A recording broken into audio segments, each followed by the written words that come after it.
Assalamualaikum warahmatullahi wabarakatuh.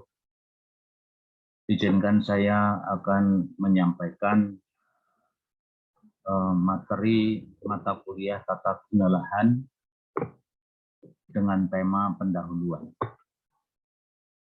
Tata guna lahan itu tersusun atas 3 suku kata, yaitu tata, guna, dan lahan. Tata itu sifatnya upaya untuk mengatur. Kata guna itu istilahnya adalah fungsi, dan lahan adalah ruang. Atau dalam bahasa Inggrisnya adalah tata guna lahan itu adalah land use planning. Jangan dikacaukan dengan istilah land use. Ya, nanti ada tata guna lahan dan ada penggunaan lahan. Kalau tata guna lahan sendiri adalah land use planning. Kalau penggunaan lahan itu adalah land use. Ya, land use atau existing land use atau current land use. Nah, tata guna lahan itu ada istilah lain yang disebut dengan tata ruang. Ya, kata tata itu mengandung makna di mana ada unsur perencanaan, ada unsur upaya penataan agar supaya teratur. Itu adalah kata tata. Kalau penggunaan lahan itu tidak ada istilah unsur perencanaan, tidak ada. Dia seperti pasif. Ya, penggunaan lahan itu seperti pasif. Tapi kalau tata guna lahan itu ada ikhtiar untuk menata. Ya, sehingga antara pengguna lahan dan tata guna lahan itu sebenarnya adalah berbeda. Ya. Lahan atau land itu sebagai hamparan permukaan bumi dalam berbagai bentuk. Hamparan permukaan bumi. Jadi kalau kita melihat hamparan permukaan bumi itu seperti bentang alam, ya, bentang alam atau landscape, itu kalau kita melihat ke arah horizontal atau dari atas, kita bisa melihat zona pemukiman, ada zona pertanian, ada zona industri, ada zona air, ya, ada zona rawa, ada zona pegunungan dan sebagainya itu. Ya, di dalamnya juga terdapat adanya iklim, ada tanah, batuan dan sebagainya.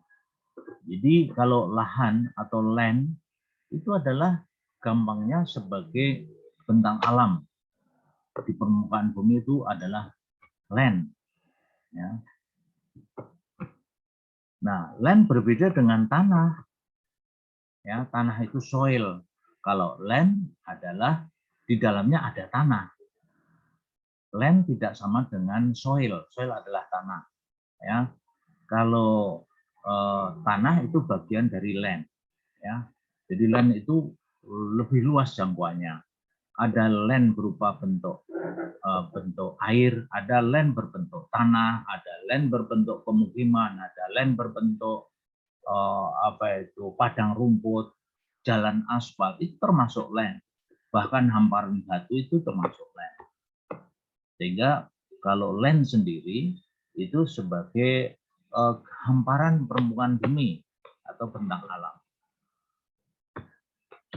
Nah, kalau kita melihat istilah land dari FAO, ya, atau dari Sitanala Arsad, ya, dalam bukunya Konservasi Tanah dan Air, itu land adalah unsur lingkungan, ya, unsur lingkungan yang terdiri dari iklim, tanah, geologi, air, dan relief, dan unsur-unsur yang ada di atasnya sepanjang ada pengaruhnya terhadap penggunaan lahan tersebut. Jadi unsur-unsur lingkungan, ya, unsur-unsur lingkungan yang mempengaruhi adanya penggunaan lahan tersebut. Bisa unsur biotis maupun unsur abiotis. Itu nanti akan mempengaruhi penggunaan lahan di atas, itu termasuk land. Jadi tidak hanya bentang alam aja kalau pengertian FAO, ya, bentang alam termasuk tumbuhan, termasuk iklim, termasuk flora fauna yang ada di atasnya itu termasuk land. Jadi land menurut FAO lebih luas. Ya. Kalau lahan menurut itu adalah menurut kita itu hanya sekedar sebagai bentang alam saja. Tapi FAO memasukkan unsur-unsur di atas land termasuk iklim mikro, iklim global, kemudian ruang udara di atasnya. Lahan itu termasuk land. Jadi oke lah kita maknai pengertian FAO itu sebagai sesuatu yang lebih luas. Karena kita mengatur lahan juga mengatur benda-benda yang ada di atasnya. Nah, tata guna lahan, kenapa lahan itu harus ditata? Yang jadi pertanyaan seperti itu. Kenapa lahan itu harus ditata? Sejak dulu lahan luasnya selalu tetap, ya, relatif tetap. Lahan itu relatif tetap. Bumi ya cuma satu. Ya. Sementara penghuni di permukaan bumi ini, manusia misalnya, populasi lain, flora, fauna, ya, terutama ini penghuni utama adalah manusia. Manusia sendiri selalu bertambah, di mana jumlah pertambahan manusia ini mengikuti deret ukur, ya, deret ukur dari 2 menjadi 4, 4 menjadi 8, ya, 4 menjadi 16, ya, dan seterusnya. Jadi 2, 4, 16 dan seterusnya. Itu adalah deret ukur, ya. Jadi manusia selalu bertambah terus sementara lahan jumlahnya terbatas. Kalau ini dibiarkan masing-masing menggunakan sesuai dengan keinginannya, maka permukaan bumi itu akan digunakan secara camuh, ya, crowded, tidak teratur, ya, tidak teratur, tidak serasi dan tidak baik. Dan akibatnya nanti akan menimbulkan ekses-ekses yang bukan hanya nanti berakibat pada lahan itu sendiri, tapi juga kepada manusia. Itu pentingnya kenapa lahan itu harus ditata. Karena memang kuantitasnya itu terbatas. Jumlah manusia bertambah terus, kebutuhan meningkat. Ya. Kebutuhan manusia itu selain kebutuhan untuk hidup, ya, bukan untuk hidup apa? Itu adalah pangan. Kemudian untuk kesehatan, kita perlu pakaian, sandang, pangan, ya, pangan, sandang, dan kita perlu tempat tinggal, yaitu papan, ya, sandang, pangan, papan. Sehingga karena kebutuhan manusia itu adalah sandang, pangan, papan, maka memerlukan lahan, sementara lahan jumlahnya terbatas. Ya. Jumlah penduduk berkembang sangat cepat, ya, sangat cepat, sehingga lahan yang tersedia itu harus ditata, diatur sedemikian rupa sehingga kita sebagai manusia, sebagai pengguna dari landscape ini bisa menikmati lahan itu dengan serasi, dengan seimbang, ya, dan tidak menimbulkan ekses-ekses negatif yang nanti akan berpengaruh pada lahan itu sendiri juga kepada manusia yang ada di atasnya. Jadi oleh karena itu lahan harus ditata, ya.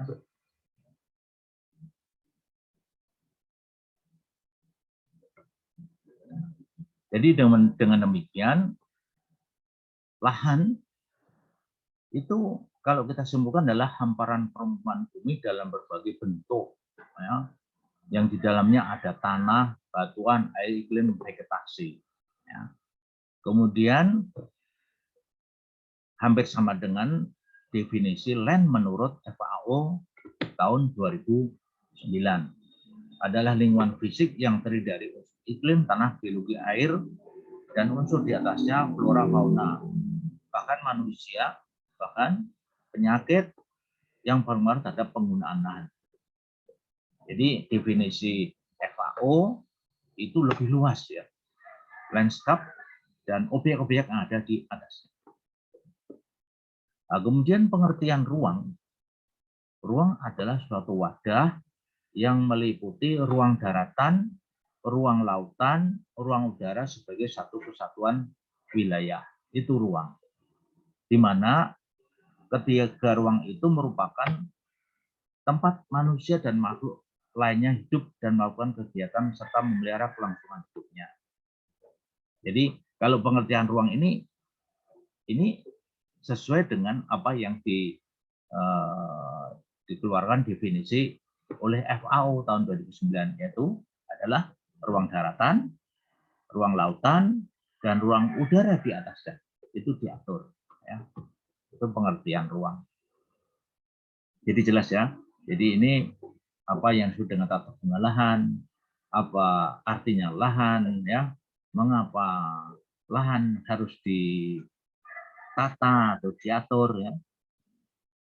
Nah, ini saudara lihat, ini satu ilustrasi atau satu foto di mana ada unsur daratan, ada unsur lautan, ya, dan ada objek-objek yang ada di atas daratan, seperti pepohonan, iklim mikro, dan udara di atasnya. Nah, ini dari kasat mata, apa yang salah dari kasat mata ini? Apa yang salah?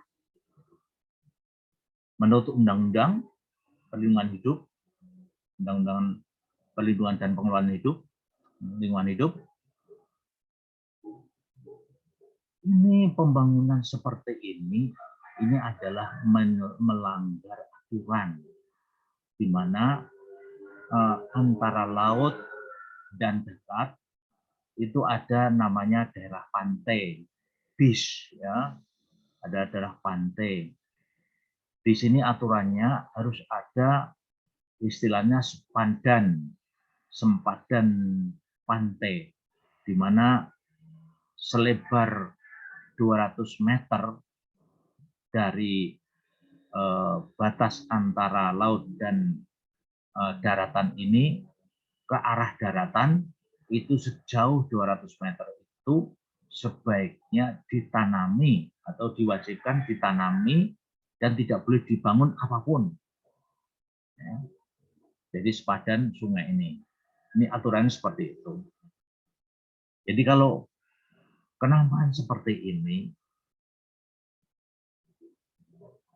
Anda bayangkan bagaimana apa yang terjadi seandainya seluruh pantai ini terbuka seperti pembangunan seperti ini. Daerah sepadan pantai dibabat, kemudian dibangun tempat kolam renang, kemudian dibangun untuk gedung-gedung, untuk ekowisata, dan sebagainya itu tanpa memperdulikan aturan yang ada. Nah, saudara tahu bahwa kejadian-kejadian adanya misalnya proses tsunami itu akan berpengaruh sangat kuat jika daerah pantai ini tidak ditanami oleh tanaman sepadan pantai. Kemudian adanya erosi pantai itu akan berlangsung intensif jika tidak ada pepohonan seperti jenis mangrove, ya, jenis mangrove, ya, itu yang sepanjang pantai ini kalau tidak ada akan gampang terjadi abrasi. Ya. Abrasi itu sama dengan erosi. Erosi yang terjadi di bibir pantai itu namanya abrasi. Jadi daratan akan mudah tererosi oleh gelombang air laut. Ya. Sehingga perlu tanaman-tanaman seperti mangrove. Ya. Mangrove bukan hanya penyelamatan lingkungan, tapi mangrove itu sendiri nanti akan menjadi habitat ikan-ikan, kepiting, dan sebagainya itu sebagai kehidupan yang ada di daerah mangrove. Jadi ini kelihatan cantik ya, tetapi ini sebenarnya dari segi lingkungan ini sangat berbahaya. Kemudian konsep yang kita sampaikan tadi ada konsep lain ya. Selain land atau lahan, ada juga konsep tentang struktur ruang. Apa yang dimaksud dengan struktur ruang? Struktur ruang adalah susunan pusat-pusat pemukiman atau sistem jaringan prasarana sarana yang berfungsi sebagai pendukung kegiatan sosial ekonomi masyarakat secara hierarkis memiliki fungsi fungsional, hubungan fungsional. Jadi struktur ruang itu merupakan susunan. Ya, struktur itu susunan dari berbagai persediaan sarana prasarana. Kita tahu bahwa sarana prasarana di muka bumi ini ada sarana prasarana darat, perhubungan darat. Ya. Misalnya ada jalan, ada terminal, ada pelabuhan, ya, ada apa itu terminal, kemudian ada sarana prasarana jalan, ada yang lain-lain, ya. Kemudian ada sarana perhubungan laut, misalnya ada pelabuhan, ya. Kemudian ada pelabuhan khusus, kemudian ada tempat wisata dan sebagainya. Kemudian ada sarana perhubungan udara, darat, sarana perhubungan air. Sarana perhubungan udara itu seperti ada bandara, kemudian sistem kontrol dan sebagainya. Jadi susunan dari infrastruktur itu tadi ini diatur sedemikian rupa sehingga bisa berfungsi mendukung kehidupan sosial ekonomi masyarakat. Itu namanya struktur ruang. Jadi susunan dari sarana prasarana itu yang disebut dengan struktur ruang. Ada istilah lain lagi yang namanya pola ruang. Pola ruang adalah pola atau susunan atau distribusi ruang dalam suatu wilayah yang meliputi peruntukan ruang untuk tujuan produksi, untuk tujuan hutan lindung atau kawasan lindung, dan untuk tujuan budidaya. Nah, di dalam konsep tata guna lahan itu sebenarnya tidak terlalu sulit ya. Tata guna lahan itu sebenarnya kalau kita pernah membuat suatu kesesuaian lahan ya, kesesuaian lahan itu kan sebenarnya sama dengan mematchingkan antara kebutuhan kebutuhan tanaman dengan karakteristik lahan untuk mendukung tanaman itu, dimatchingkan. Nah, ini sama dengan konsep tata guna lahan seperti itu juga. Jadi kita tahu persyaratan penggunaan tertentu, misalnya penggunaan untuk pelabuhan syaratnya apa, penggunaan untuk pertanian syaratnya apa. Misalnya syaratnya lereng tidak boleh lebih dari 15%, dekat dengan sumber air, kemudian apa itu tidak mudah longsor, tidak mudah banjir, ya. Itu adalah persyaratan penggunaan. Jadi matching antara persyaratan penggunaan dengan karakteristik bentang alam.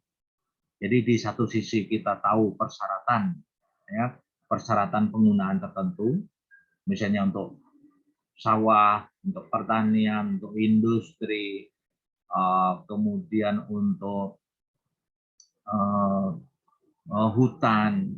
Jangan kita memaksakan penggunaan pemukiman pada lereng lebih dari 45%.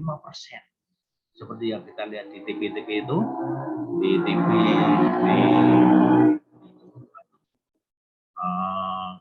di media sosial itu ada rumah dibuat di pucuk gunung, di lereng yang curam. Itu memang indah ya, tetapi sebenarnya dia mengandung risiko yang bahaya mengancam sewaktu-waktu terjadi tanah longsor. Ya, pada daerah yang datar aja kalau terjadi gempa bisa runtuh, apalagi tempat yang miring atau tempat yang tinggi. Itu risikonya besar sekali. Ya. Jadi mematchingkan antara kebutuhan penggunaan terhadap karakteristik lahan sendiri. Lahan sendiri, setiap lahan mempunyai karakter yang berbeda-beda. Sehingga setiap tempat punya perbedaan. Nah, perbedaan yang ada di lahan dengan persyaratan dari penggunaan itu kita matchingkan agar pas, ya, agar pas memenuhi syarat. Nah, itu nanti akan kalau matchingkan atau penyesuaian itu betul, nanti tidak akan menimbulkan risiko bagi manusia. Ya. Jadi seperti contoh tadi, kalau kita menempatkan daerah pertanian, jangan pada lereng yang di atas 45%, walaupun ada upaya-upaya untuk membuat upaya terasering misalnya. Tapi itu berisiko tinggi juga suatu saat kalau terjadi jenuh tanah jenuh dengan air akan mudah longsor kalau berada pada lereng yang lebih dari 45%. Ya. Jadi ini sebenarnya tata guna lahan itu bagaimana mengatur persyaratan penggunaan dengan karakteristik lahan. Dan jangan lupa juga di dalam pengaturan ini kita harus memperhatikan regulasi atau peraturan-peraturan yang berlaku di negeri masing-masing. Ya. Itu yang perlu kita matchingkan di dalam tata guna lahan itu sebagai seorang perencana atau land use planner itu harus pandai-pandai menguasai persyaratan penggunaan, menguasai mencari karakteristik dari lahan itu, kemudian kita matchingkan agar supaya tidak terjadi kesalahan di dalam penyesuaian ini. Ya. Kemudian kalau regulasi itu kaitannya dengan bagaimana menata ruang itu agar serasi, ya, ekonomis, kemudian mendukung kebutuhan kehidupan manusia itu secara lancar. Nah, ini sebagai logika dari apa yang Anda sampaikan tadi, jelas bahwa bagaimana jika matchingnya itu terjadi kesalahan, matching dari persyaratan penggunaan tadi dengan karakteristik lahan tadi salah. Apa yang terjadi kemudian? Coba silahkan buat jawaban, coba saudara buatkan renungan, buatkan uraian, apa yang terjadi jika tata guna lahan itu terjadi kesalahan.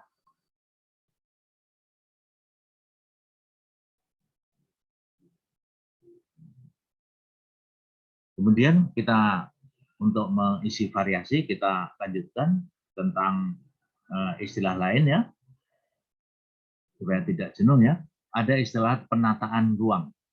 Penataan ruang itu adalah suatu sistem atau proses perencanaan ya untuk menata ruang, untuk memanfaatkan ruang, untuk mengendalikan dari pemanfaatan ruang tersebut.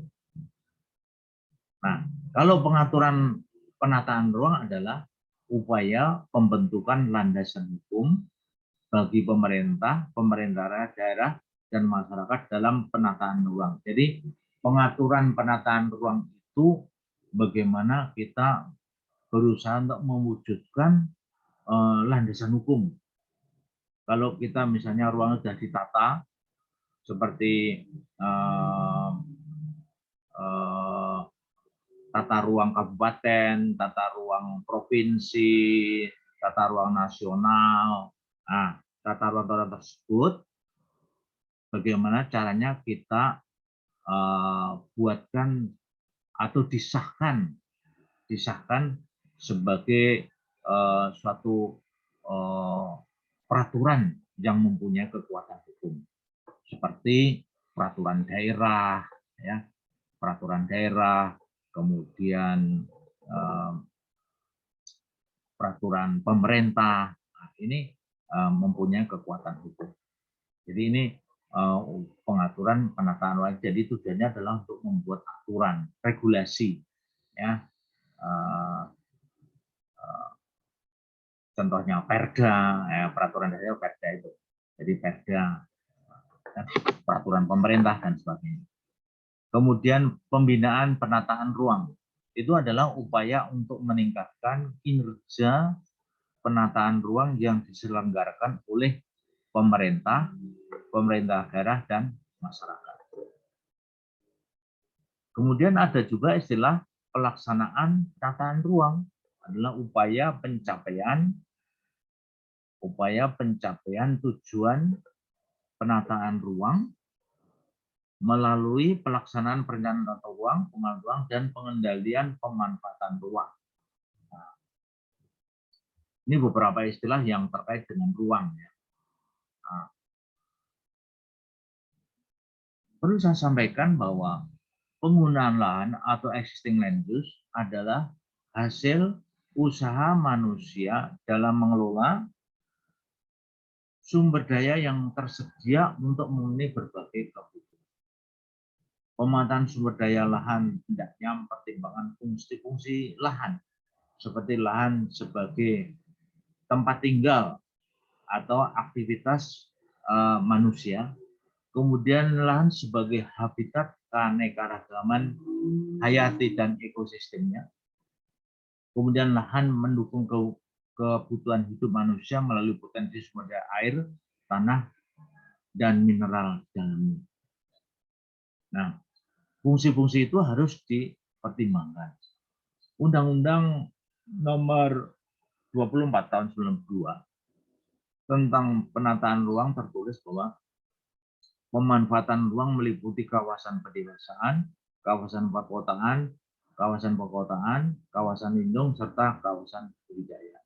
Mungkin dari sini ada yang belum mengetahui apa yang disebut dengan kawasan lindung.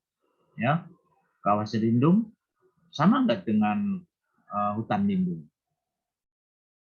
Kawasan lindung itu tidak sama dengan hutan lindung. Hutan lindung adalah bagian dari kawasan lindung, ya, kawasan lindung. Nah, kawasan lindung termasuk di dalamnya adalah hutan lindung. Hutan lindung sendiri adalah hutan yang mempunyai fungsi pokok untuk perlindungan setempat dan daerah bawahannya. Ya, daerah bawahnya daerah hilir, ya, daerah hilir. Jadi untuk perlindungan. Nah, dalam rangka perlindungan ini tentunya hutan lindung wujudnya harus dalam bentuk hutan. Jangan hanya berbentuk kawasan aja. Banyak sekarang ini di tempat-tempat tertentu itu banyak yang hutan lindung tapi hutannya nggak ada. Hanya padang ilalang dan semak belukar. Nah, itu maka ada upaya-upaya untuk penghutanan kembali. Ya. Jadi hutan lindung itu memang tujuan untuk perlindungan. Kalau kawasan lindung itu memang di luas ini jangkauannya ya. Ada kawasan lindung untuk daerah pantai namanya sepadan pantai, untuk daerah sungai itu disebut sepadan sungai ya, sejauh 50 meter atau 100 meter sepanjang sungai kanan kiri itu adalah sepadan sungai. Kemudian kawasan lindung yang mempunyai yang ditetapkan karena dasar kemiringan lahannya lebih dari 45%, ya, 45% itu kalau kita gambarkan kalau 100% itu 45 derajat. Jadi kalau sekitar 45% itu ya kurang lebih kalau kita convert itu sekitar 30 derajat. Nah, 30 derajat itu kalau kita convert. Nah, ini penetapan kawasan lindung ini memang jangkauannya lebih luas. Selain sepadan sungai, kemudian sepadan pantai, sekitar sumber mata air, ya, mata air atau belik atau resapan itu kalau muncul rembesan itu harus sekitarnya kita jaga pepohonannya supaya sumber air itu tetap mengalir. Itu kita sebut dengan kawasan lindung lokal untuk sumber air. Ada juga kawasan lindung lokal karena daerah religi, ya. Misalnya daerah itu mengandung unsur religi, lalu kita pertahankan, itu jadikan kawasan lindung lokal. Jadi kawasan lindung lokal itu sesuai dengan tujuannya ya, sesuai dengan tujuannya. Ada juga yang tujuannya untuk fungsi persapan air, maka kita buatkan misalnya daerah itu tempatnya tinggi ya, daerah tinggi itu kita buatkan resapan air agar supaya air hujan itu sebanyak-banyaknya masuk ke dalam bumi dan nanti kita keluarkan atau dikeluarkan pada musim kemarau secara pelan-pelan. Ya.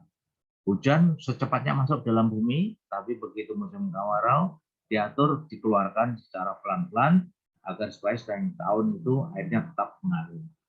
Ya, jadi itu beda antara kawasan lindung dengan hutan lindung.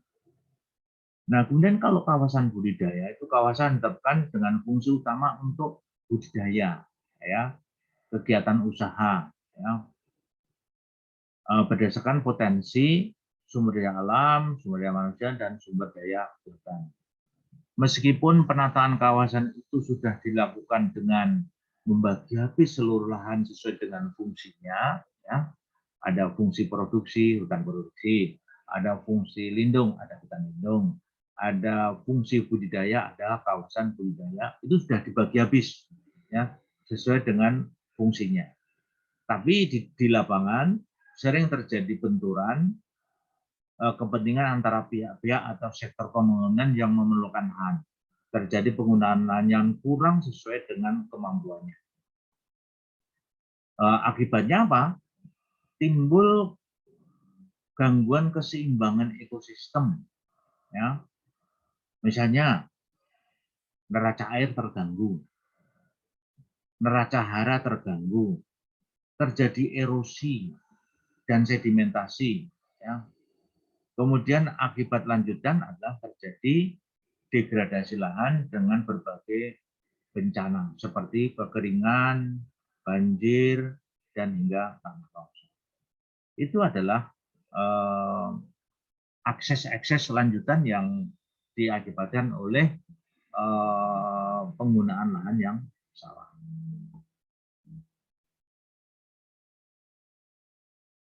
Nah, ini selama ini kita mengenal produk dari tata ruang itu. Kalau yang sifatnya nasional, tata guna lahan atau tata ruang sifat nasional, itu kita mengenal dengan namanya RTRWN, Rencana Tata Ruang Wilayah Negara. Kemudian dari RTRWN ini dibuat oleh pemerintah, ya, kementerian, ya, kementerian. Ini dibuat RTRWN, kemudian dari RTRWN diturunkan ke provinsi. Ini menjadi RTRWN menjadi acuan dari RT-RWP, Rencana Tata Ruang Wilayah Provinsi. Jadi kalau kita membuat tata ruang provinsi itu dasarnya adalah tidak boleh bertentangan dengan RT-RWN. Kemudian dari RT-RWP sendiri itu dibuat Rencana Tata Ruang Wilayah Kabupaten atau Kota, ya, RT-RWP, RT-RWK atau kota. Kemudian dari RT-RWP, RT-WK ini dan kota ini diturunkan menjadi rencana rinci yang lebih detail atau yang kita sebut dengan rencana detail tata ruang. Rencana detail tata ruang. Nah, rencana tata ruang kabupaten dan kota ini harus mengacu juga kepada rencana tata ruang wilayah provinsi. Tidak boleh bertentangan. Ya, tidak boleh bertentangan. Dan kemudian RT-RWP, RT-WK, dan kota ini akan menjadi acuan bagi rencana detail tata ruang. Dan ini kemungkinan nanti dalam praktisi-praktisi di dalam sehari-hari ini, RDTR ini yang sering kita buat atau sering kita sebut dengan membuat suatu perencanaan tata guna lahan dalam batas unit pengelolaan. Ya, dalam batas unit pengelolaan itu namanya RDTR, Rencana Detail Tata Ruang. Unit pengelolaan itu macam-macam. Ada yang unit pengelolaan misalnya terkait dengan kehutanan, misalnya ini tata ruang HTI, hutan tanaman industri, kemudian tata ruang hutan alam, kemudian tata ruang perkebunan, tata ruang penambangan, ya. Jadi ini rencana detail tata ruang itu aplikasinya nanti ini banyak terjadi pada unit-unit pengelolaan yang lebih kecil, ya. Tata ruang kecamatan misalnya, tata ruang desa, tata ruang suatu pengelolaan, termasuk juga tata ruang dalam suatu daerah aliran sungai atau subdas. Bisa juga tata ruang untuk ekowisata, ya. Tata ruang untuk satu landscape tertentu, untuk tujuan pendidikan, tata ruang untuk dunia pendidikan, misalnya satu kampus perguruan tinggi tata ruangnya seperti apa. Nah, ini disebut dengan rencana detail tata ruang. Dan ini mungkin kita nanti banyak berkecimpung di sini, kalau bukan birokrat, kalau yang birokrat biasanya di RT RWP, RT RWK, RT RN. Dan ini pun juga kalau misalnya birokrat juga sering diserahkan kepada pihak ketiga, ya. Pihak ketiga, DTR juga sering diserahkan pada pihak ketiga. Kita sebagai ahli-ahli tata ruang mungkin menangani secara langsung sebagai praktisi, ya. Nah, ini produk tata ruang atau tata guna lahan itu seperti ini. Jadi menata dalam unit pengelolaan, apakah itu negara, provinsi, kabupaten, kota, kemudian unit pengelolaan terkecil, bahkan sampai ke unit pengelolaan dalam suatu tujuan tertentu, misalnya untuk pendidikan, tata ruang rumah sakit, tata ruang kampus, tata ruang ekowisata, dan sebagainya.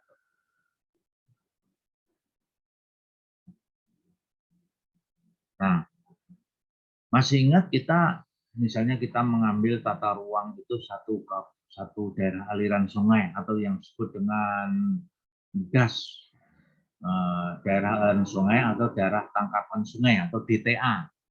DTA, daerah tangkapan sungai, atau catchment area, atau istilah lain itu DAS itu catchment area juga river basin. Nah, river basin itu sebagai suatu wilayah, ya, DAS itu wilayah yang dibatasi oleh pembatas topografi, ya, yang berfungsi untuk menerima, mengumpulkan, ya, kemudian mengalirkan kembali air hujan yang jatuh untuk keluar melalui satu outlet, atau sungai. Nah, jadi DAS itu adalah suatu kawasan, ada pembatas topografi. Pembatas topografi itu pembatas landscape, ya. Landscape bisa berbentuk punggung bukit, puncak gunung, tapi bisa berbentuk tempat-tempat yang tinggi. Tidak harus punggung bukit atau ikir bukit atau ikir pegunungan, ya.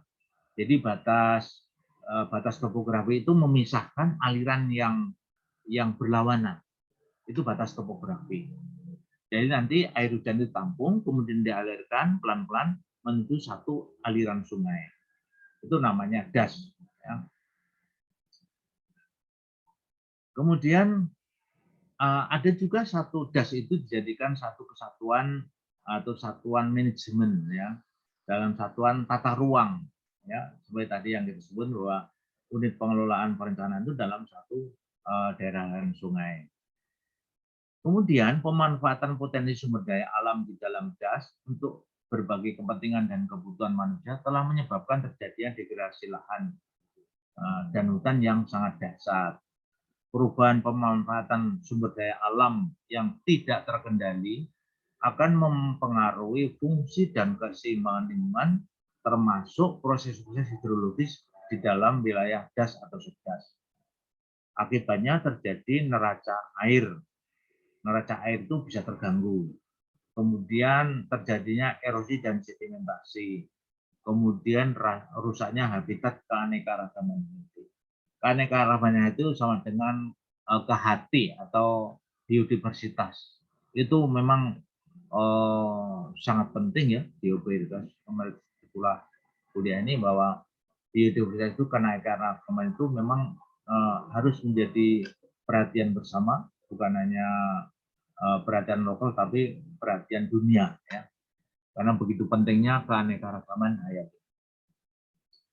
Daerah aliran sungai dapat dibagi menjadi ada bagian atas, ada bagian tengah atau atas itu upper land, ya, kemudian bagian bawah lower land atau bagian hilir, kemudian daerah middle land, ya, daerah bagian tengah. Yang bagian hulu ini sering terjadi erupsi, ya. Kemudian bagian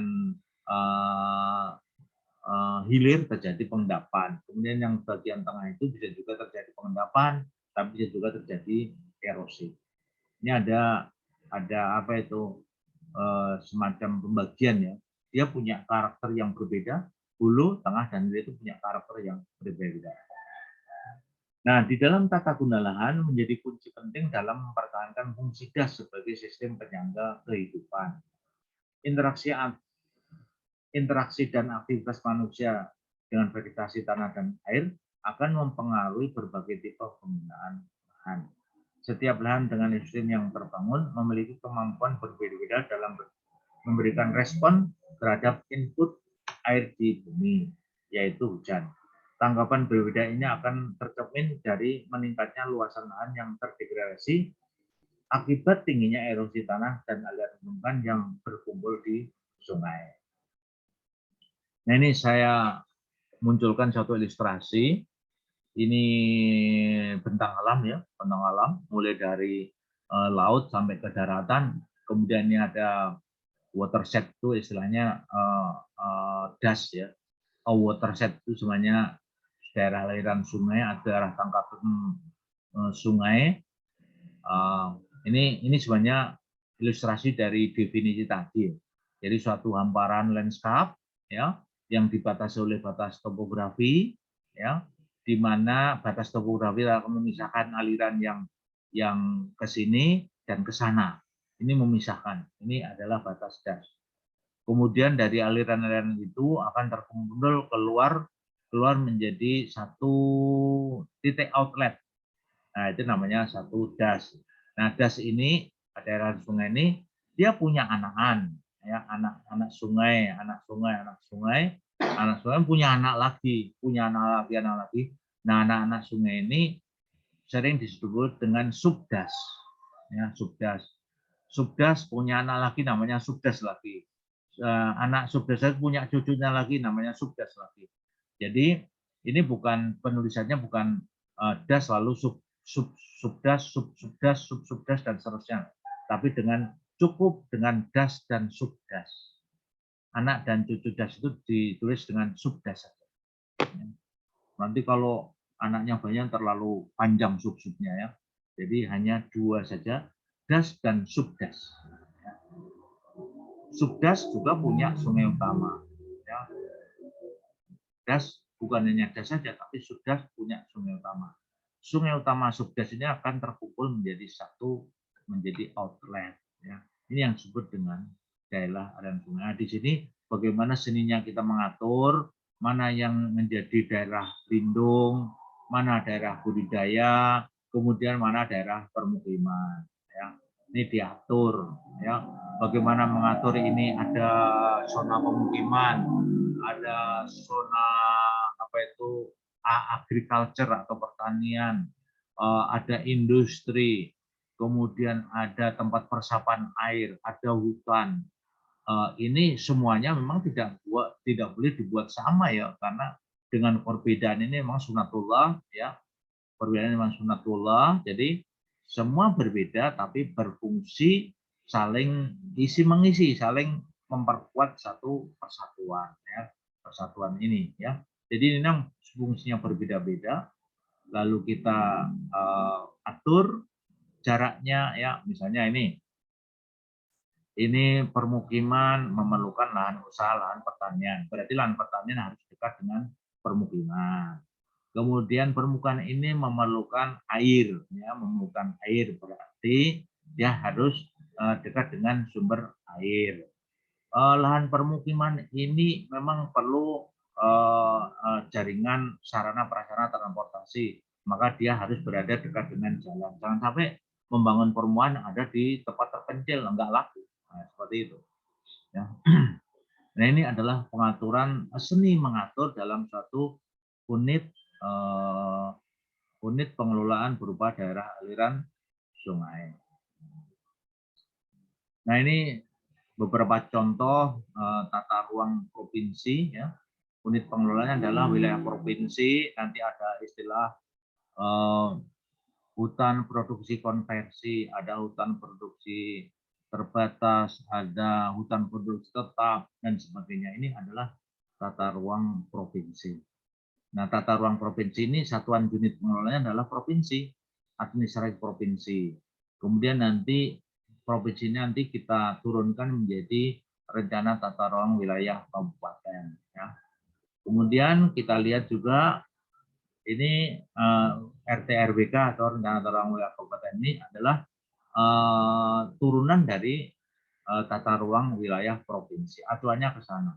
Jadi istilahnya kalau misalnya wilayah yang lebih kecil, dia harus mengacu pada perencanaan yang lebih atas, lebih tinggi.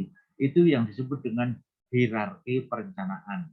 Hierarki perencanaan itu adalah bahwa perencanaan yang lebih rendah atau yang lebih kecil harus mengacu pada perencanaan yang lebih tinggi.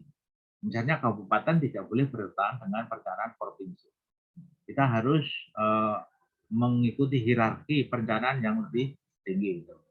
Hierarki. Jadi urutan dari yang besar menjadi kecil itu kita ikuti. Kemudian kalau unit pengelolaan itu misalnya provinsi, ini kementerian sendiri juga punya tata guna lahan di bidang kehutanan ya. Tata guna lahan namanya pembentukan kawasan hutan. Nanti dari ini sebagai contoh setiap provinsi itu kita punya peta kawasan hutan. Itu sebenarnya kita mengatur tata ruang kehutanan, mana yang hutan lindung, mana hutan produksi, mana hutan konversi, mana yang bukan kawasan hutan atau areal penggunaan lain. Kalau di tata ruang itu, kalau di luar kawasan hutan, ya, di luar kawasan itu kita sebut dengan bukan kawasan atau areal penggunaan lain, APL. APL, areal penggunaan lain, itu adalah areal bukan kawasan hutan. Ya. Kalau areal kawasan hutan itu adalah kewenangan Menteri Kehutanan dan Lingkungan Hidup untuk mengatur mana yang dijadikan sebagai hutan produksi, hutan lindung, dan hutan konservasi. Ya, itu adalah kewenangan dari Kementerian Lingkungan Hidup. Nah, ini ada beberapa definisi hutan sesuai dengan fungsinya menurut Undang-Undang Nomor 41 Tahun 99 ya. Ini saudara bisa membrowsing tentang definisi tentang hutan konservasi itu apa, hutan lindung apa, hutan produksi itu apa. Ini akan lebih lengkap. Bahkan selanjutnya dari hutan-hutan ini kalau nanti diturunkan menjadi hutan untuk tujuan khusus, ya, atau KHDTK, kawasan hutan dengan tujuan khusus. Misalnya penelitian dan pengembangan, hutan tujuan khusus untuk pendidikan dan pelatihan, ya. Hutan religi dan budaya. Nah, ini untuk KHDTK ini seluruh perguruan tinggi ada sekitar antara 25 sampai 30 ya. Kementerian Lingkungan Hidup telah menurunkan KHDTK yang dikelola oleh perguruan tinggi sekitar 20 sampai 30 seluruh Indonesia. Ini contoh tata ruang pada unit pengelolaan hutan tanaman indus pada HTI ya, HTI. Jadi di sini bagaimana kita mengatur mana yang disebut dengan kawasan lindung lokal. Kawasan lindung ini yang lerengnya sangat curam, yang merah-merah ini. Ini lereng sangat curam ini menjadi kawasan lindung lokal. Tidak boleh diusahakan untuk hutan tanaman industri atau untuk perkebunan ya. Jadi ini HTU untuk karet ya. Ini kita dulu itu membuat HTU untuk karet. Ini mana yang dijadikan sebagai zona penyangga. Ini batas luar areal ini konsesi. Ini ada batas penyangga selebar 500 meter. 500 meter itu memang kita cantumkan karena memang kawasan hutan ini belum ditata batas, masih penunjukan ya. Jadi masih penunjukan sehingga kita buat stilasi sekitar 500 meter. Kemudian ada juga sepadan sungai. Ini sungai ini ada sepadan sungai ya. Kemudian ada juga infrastrukturnya ya. Jalan kita buat. Kemudian ada suatu pembagian wilayah ya, petak-petak pengelolaan yang lebih kecil agar supaya kegiatan tahunan itu terus berjalan. Diberi nomor dari bawah ya. Nah, dari kiri ke kanan, dari bawah ke atas. Ini kita komunikasikan. Kemudian infrastruktur yang lain juga kita cantumkan di sini itu untuk pengelolaan yang lebih gede. Nah, penataan ruang ini yang kita sebut dengan tata guna lahan. Ya. Pengaturan apa itu penggunaan tertentu sesuai dengan syaratnya, ya, agar supaya serasi seimbang. Sehingga sampai sini pertemuan kita sudah mencapai apa yang disebut dengan tata guna lahan, kemudian mengapa harus ditata, tentunya kita harus mengidamkan agar supaya tujuan penataan ruang itu bisa tercapai, yaitu nyaman, produktif, dan berkelanjutan. Nah, nyaman sendiri artinya adanya kesempatan yang luas bagi masyarakat untuk mengembangkan nilai-nilai sosial budaya dan kemudian sebagai manusia nyaman. Jadi kita hidup nyaman sejahtera. Kemudian produktif, kita untuk proses produksi itu berlangsung dengan lancar ya, untuk kesejahteraan masyarakat sekaligus meningkatkan daya saing. Kemudian berkelanjutan itu adalah agar supaya berjangka panjang, kualitas lingkungannya bisa dipelihara dengan baik. Ya. Kemudian ini jangka panjang itu bukan untuk kepentingan saat ini saja, tapi untuk kepentingan generasi yang akan datang. Demikian saya kira penyampaian materi tata guna lahan sebagai pendahuluan materi pendahuluan untuk materi tata guna lahan. Dan ini juga ada saya berikan soal ya. Coba review kembali apa yang sudah saya jelaskan tadi. Apa analis saudara jika saudara melihat sungai itu terjadi banjir pada musim kemarau, tetapi sebaliknya di musim hujan itu terjadi di musim banjir pada musim hujan, tapi sebaliknya di musim kemarau terjadi kekeringan. Zaman itu juga kelihatan di sekitar kita itu misalnya bagaimana kalau sungai itu airnya keruh. Apa analisis saudara? Silahkan dijawab untuk mereview kembali apa yang sudah saya sampaikan tadi. Ya, demikian saya kira materi yang saya sampaikan. Mohon maaf kalau ada kekurangan. Assalamualaikum warahmatullahi wabarakatuh.